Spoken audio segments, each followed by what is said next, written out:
Môre, dis Maandag die 9de Maart en ek hoop jy het 'n heerlike rustige naweek gehad en ek hoop die Here ontmoet jou vandag rustig net daar waar jy is. Vandag begin ons aan 'n nuwe reis deur die lewe van Jakob. En as ons eerlik is daar seker 'n bietjie van Jakob in elkeen van ons. Daardie deel van ons wat altyd self dinge wil laat uitwerk. Daardie deel wat altyd nog 'n plan agter die plan het. Voordat ons oor die volgende paar weke dieper in sy verhaal indelf, moet ons vandag eers na die groter prentjie van hierdie man kyk. Jakob was wat ons kan noem 'n derde generasie kind. Dink net 'n oomblik aan sy familie. Sy oupa Abraham was die een wat eerste die pad gestap het. Hy het God se stem gehoor en eenvoudig gedoen wat die Here gesê het. Sy pa Isak het groot geword in 'n huis vol stories van God se trou en voorsiening. Maar Isak was stiller, rustiger. Hy het grootliks net voortgebou op wat sy pa reeds begin het. En partykeer het dit amper gelyk asof hy meer oor sy gemak en sy kos opgewonde was, as oor God se groter plan. En toe kom Jakob. Jakob het die stories geken. Hy het die taal van geloof geken.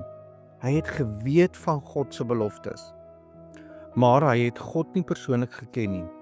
Hy het gedink hy kan God se seën in die hande kry deur slim te wees, deur te bedrieg, deur selfbeheer te neem. En baie van ons is maar ook so. Ons ken die liedjies, ons ken die Bybelversies, ons ken die kerktaal van kleins af, maar eers moet elkeen self kies om die Here werklik te vertrou. Die naam van Jakob dra klaar iets van sy storie in hom. Dit verwys na iemand wat gryp, wat onderkruip, iemand wat as te ware aan 'n ander se hakskeen vashou om verby te kom.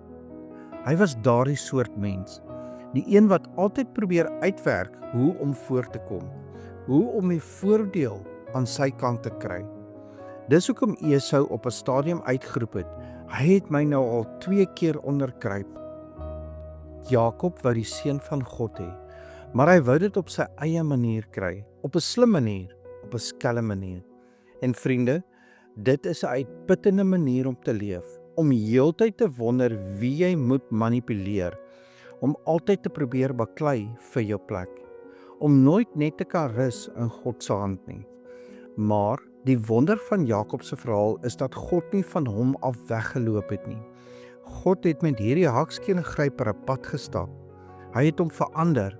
Hy het sy naam verander van Jakob na Israel en op die ou end noem God homself Jeshurun, 'n naam wat die beeld dra van iemand wat reguit wandel.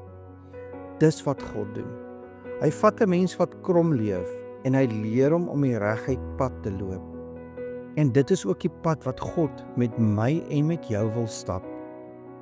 Vandag is die uitnodiging eenvoudig. Hou op gryp. Miskien is jy moeg geveg. Miskien is jy moeg vir al die planne wat elke keer in jou gesig ontplof. Miskien is jy moeg daarvoor om alles self te probeer beheer.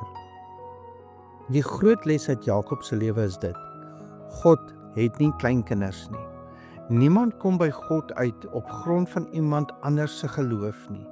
Nie op jou ouers se nie, nie op jou familie se nie, nie op jou kerkagtergrond se nie. Jy het jou eie ontmoeting met Jesus nodig. Jy hoef nie seën te steel nie. Jy hoef nie genade te verdien nie. Jy hoef nie God se hand te probeer dwing nie. Jy moet net ontvang. Jy moet net jou hart oopmaak. En die mooi van die evangelie is dit: God wag nie eers dat jy alles reg moet kry voordat hy jou nader trek nie. Hy ontmoet jou juis in jou gebrokenheid. Hy kies jou met jou foute. Hy begin jou verander. So my vraag aan jou vandag is eenvoudig: is jy bereid om die hakskeen van jou eie planne te laat los? Kom ons bid saam. Here onsse God, laat U naam vandag ook in ons lewens geheilig word. Here, vergewe ons waar ons soos Jakob probeer het om ons eie lewens oop te dwing met skelm planne. Vergewe ons waar ons op ons ouers se geloof probeer leef het, sonder om U self te ken. Ons bely vandag dat ons hakskeengrypers was wat ander mense gepootjie het om self bo uit te kom. Ons erken, Here, dat ons meer op ons eie krag as op U genade vertrou het.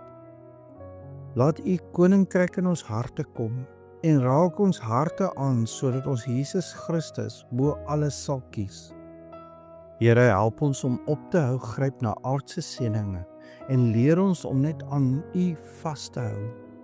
Verander ons name en ons harte, dat ons reguit sal loop voor U aangesig as Jesjoerens. Ons bid dit in die naam van Jesus Christus, deur die kragtige werking van die Heilige Gees. Amen. En onthou vandag, jy mag dalk die enigste Bybel wees wat iemand vandag ontmoet. Hou op gryp en begin eenvoudig saam met Jesus stap. Ek hoop jy het 'n geseënde Maandag.